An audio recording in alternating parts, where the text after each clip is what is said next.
There are thousands of alternate worlds to explore, but some stand out above all others. Comparing these settings against each other can help identify what makes each of them so special and appealing, and perhaps shed new insights on ourselves or our civilization.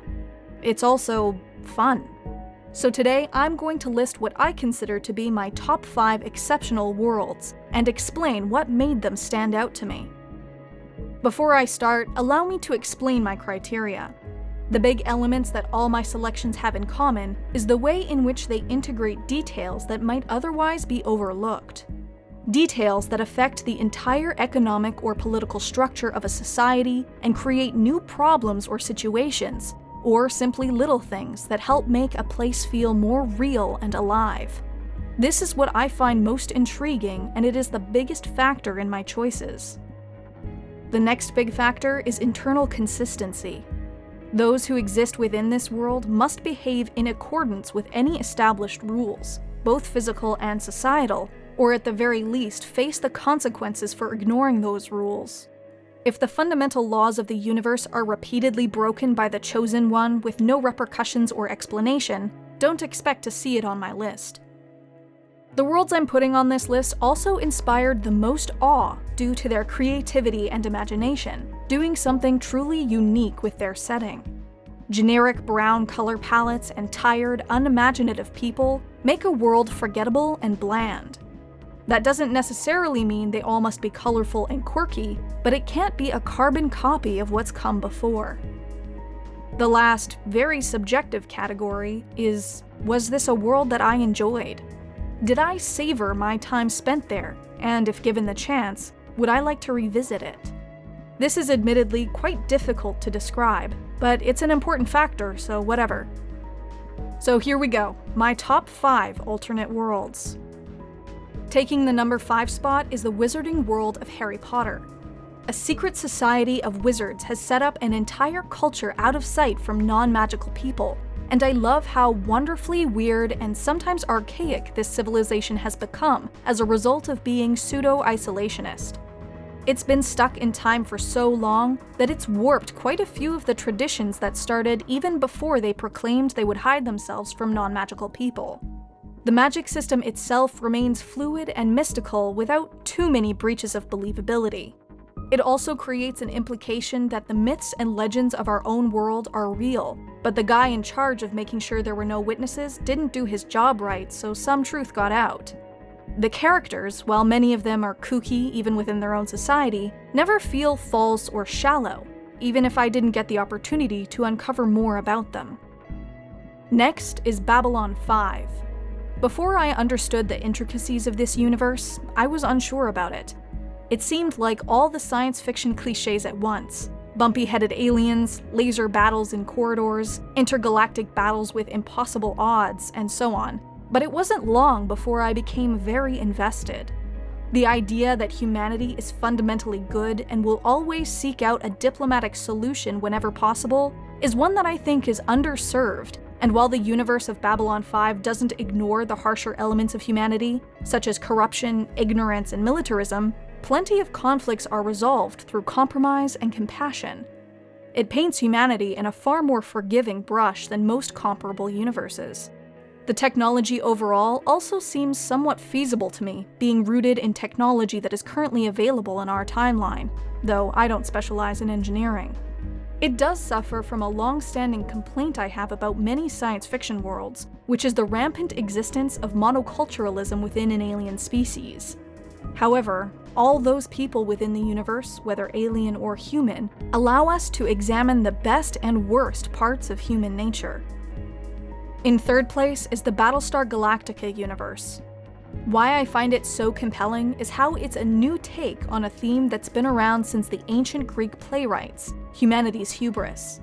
The universe's rules are simple and clear, and as a result, there's a lot of opportunity for conflict and subsequent resolution, all motivated by the most basic of human instincts: survival. Humanity's rocky transition from a collection of thriving colonies to a small flotilla of refugees is entirely plausible. The strain and fear that both the government and military are under as they seek the balance between the survival of humanity and the well-being of the individual results in both explosive conflict and seditious plotting, and few can claim that they are free of guilt. It holds an old, grimy mirror to our faces and says, "This is who we are," warts, beautiful eyelashes, and all. My second favorite alternate world is Mass Effect. The detail and imagination within this universe is incredible, and it was such a rewarding experience to uncover more about the Milky Way, the planets, colonies, and the people within it. Universes like Mass Effect frequently attempt to make us feel small and insignificant in the face of an ancient alien threat. That is not new. Babylon 5 has done it as well. However, Mass Effect made me far more curious about the enigmatic ancients than any of the other worlds I previously visited with this idea. I was suffused with an intense desire to know and understand more, much the same way Liara Tassoni expressed to the great Commander Shepard. The universe felt like it had a history, deep and mysterious, and one that I could not hope to ever experience properly, filling me both with relief and melancholy. Where Mass Effect loses points for me, however, and I say this with a broken heart, is in its alien design. I'll go into more detail in a future episode, but it was obvious that the level of care and detail that went into the biology of some aliens did not go into others, becoming, to me at least, glaringly obvious flaws in an otherwise amazing universe. Before I reveal the first place winner on this list, I'd like to present some honorable mentions. Horizon Zero Dawn seems to be a world that was built backwards and then rested on a single mystery. The moment you saw giant robot dinosaurs roaming a post-apocalyptic world being hunted down by savages with bows and arrows, the overriding question is, what happened? It's a childish premise, yet when you get into the world, you find there is so much to discover in the different cultures of the savages, their struggles within their own camps and without. These tribes have created their own completely original creation myths, and while we ultimately know the truth behind their creation, it's still magical to hear the stories and lore of their world. I love traveling to alternate worlds where someone is forced to create a new meaning for a mundane object from our world, such as a watch or a gas station, bringing a bit of magic and danger to them. Secondly is His Dark Materials. This world is not as well known as some of the others on my list, but it's amazing. A bit of science fiction and a bit of fantasy blended together in a unique way. The world that Lyra Belacqua calls home is eerily similar to our own, but the largest difference is that each human has an externalized soul represented as an animal called a demon, usually of the opposite gender. As a child, a demon changes form until it settles as the person becomes a fully formed adult with an identity. While at first this can seem limiting, being able to see everyone's soul, I consider it to be quite freeing. Being able to converse with your own conscience would be infinitely helpful when resolving personal problems, but would also change interpersonal relationships in a subtle way. Liars would be easier to spot, because a guilty conscience would most likely be visible. The clever ways the people in this world get around this issue is really interesting. For example, those who consider lying or subterfuge to be a part of their personality have snakes or beetles for demons, creatures that are difficult to read. There is evidence in the world that suggests that a demon can change forms after trauma, or that trauma negatively impacts the relationship between a person and their demon. These are the kind of details that I love, and I would be lying if I said I didn't want a demon of my own. And finally, my #1 favorite alternate world, Avatar: The Last Airbender. This was a world I only recently discovered, but I instantly fell in love with it and always want to go back to it. The magic system is gorgeous and is so intertwined in the very world it occupies. The different nations feel full of life and history. Each culture is different and even has different subcultures.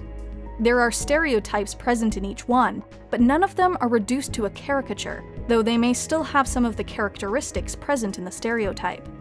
It all feels raw and human, but it never ceases being fun. Even in the darkest of times, hope shines strong. Avatar Aang is a perfect character to follow, as someone who is frozen for 200 years and now emerges in a world that is radically different from the one he left behind. He asks many of the same questions we would and helps guide us through the world. Where I think Avatar is at its strongest, though, is in the small details.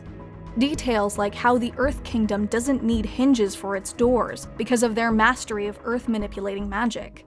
Buildings can be constructed in an instant in the Earth Kingdom, allowing them to focus on creating a thriving economy. Fishing is easy for the water tribes, so that naturally becomes their largest export. All these well-integrated details create a landscape that is awe-inspiring and mesmerizing. But of course, this is just my opinion, an unknowable fusion of lies and truth that together coalesce into an infinite kaleidoscope that shines across all existence. But what do you think? Was there a universe you think should have made this list? Would you like to know which universes I consider to be the worst? What would your demon look like? Let me know in the comments. Until next time, this has been Incoming.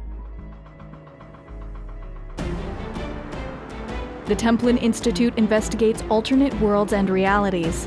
If you've enjoyed this video and would like to directly support us, vote in polls to determine future topics, and receive some cool rewards, please consider pledging to our Patreon page.